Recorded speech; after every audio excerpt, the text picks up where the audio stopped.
Hola, em dic Bernat. Avui us vull presentar la meva història, que es diu Les històries de la Cleòpatra. I tinc 5 anys i visc a Sant Pere de Ribes i per això he decidit fer aquesta història, perquè m'agraden molt els vivim del cuento. Adeu! Mua! Hola, hola! El conte confinat que us explicarem avui porta per títol Històries de la Cleòpatra. I ho dic d'aquesta manera perquè és un conte carregat de misteri. Ja veureu. El voleu escoltar? Apropeu-vos, que començo. Diuen que fa molts i molts anys a l'antic Egipte es va llevar amb una notícia terrible. El faraó havia aparegut mort a la seva habitació. Ningú sabia qui ho havia fet, ni com, ni tampoc per què. Però, com era la tradició i el costum, l'havien d'enterrar. I a l'antic Egipte, la gent no s'enterrava als cementiris com ho fem aquí, sinó que la gent, sobretot aquella més important, com era el faraó, les enterraven a unes grans construccions així, forma de triangle, que els hi deien piràmides.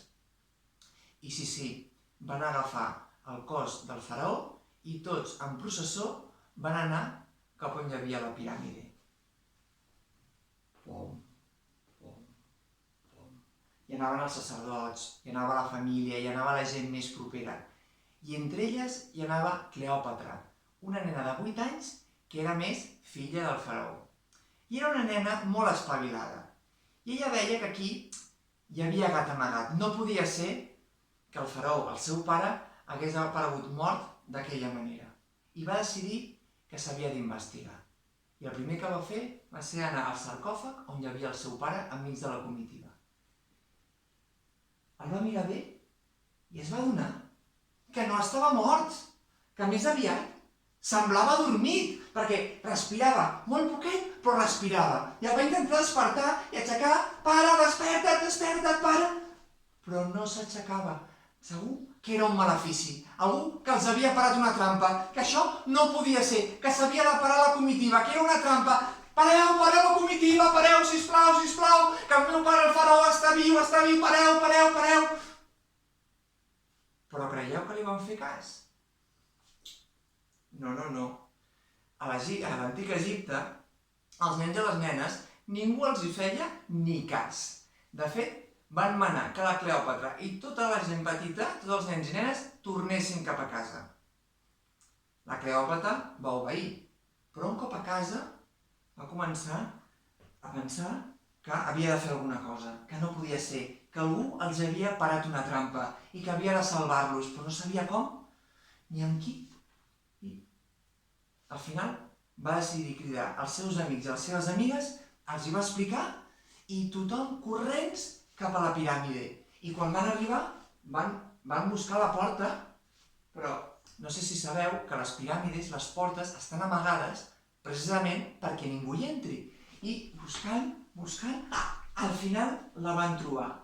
La van obrir amb totes les seves forces i es van endinsar en un laberint ple de passadissos, que baixaven cap a l'esquerra, després cap a la dreta, tornaven a pujar, tornaven a baixar, i llavors estava ple d'escarpats i escorpins i aranyes pel sostre, i tot ho feia molt difícil, però finalment la Cleòpatra i els seus amics van arribar a l'estança on hi havia el sarcòfag del faraó i tota la resta de gent acabant la cerimònia. I era una cerimònia en la que la gent acabava menjant alguna cosa. I va ser precisament quan donaven la tercera queixalada que tothom va caure fulminat a terra. I la Cleòpatra de lluny que s'ho veia deia: ai, mare meva, veus, tenia jo raó, això era una trampa, tenia jo raó, baixem. I tots van baixar quan hi havia la gent i van intentar despertar-los i veien que... Però no hi havia manera. Estaven igual que el faraó, estaven com adormits, com enmig d'un encanteri, i no sabien què podien fer, estaven una mica espantats, estaven allà tancats a la piràmide. Què fem? Auxili, sisplau, auxili, ajuda, sisplau, ajuda. Però clar, estan a dintre d'una piràmide, ningú els podia sentir des de fora. Llavors, veient que ningú els ajudava, la Cleòpatra al final, ja ho sé, cridem a Osiris. Osiris era un dels déus més estimats dels egipcis. De fet, era el déu com de la vida, el déu de la resurrecció. Era perfecte per poder ajudar-los en un cas com aquest. Van cridar Osiris i Osiris va aparèixer al mig de la piràmide. Ho va observar tot i ho va tenir claríssim. I va desaparèixer, sense dir ni una sola paraula. Quan va tornar agafant de l'orella a un altre déu, que no era ni més ni menys que Set. Set era el germà d'Osiris, però a diferència d'Osiris, Set no era una bona persona, sinó tot el contrari. Li encantava fer malifetes i prendre el pèl a tothom. I de fet, allò havia sigut idea de Set. Res, simplement per divertir-se, per jugar una mica. Quan Osiris ho havia vist i s'havia adonat que era cosa del seu germà, el va obligar a desfer l'encanteri, de tal manera que el faraó i la resta el seguissin, es despertessin a palau com si res hagués passat. Però això no va acabar així. Osiris va castigar el seu germà Set a cuidar i donar de menjar als cocodrils de per vida.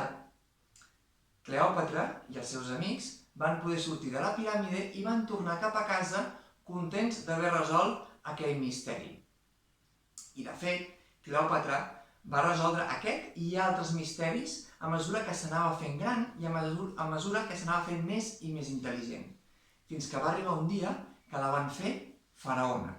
I diuen que va ser una de les grans faraones d'Egipte. I ho va ser pel seu bon cor i, sobretot, per la seva valentia. I conte contat, ja s'ha acabat.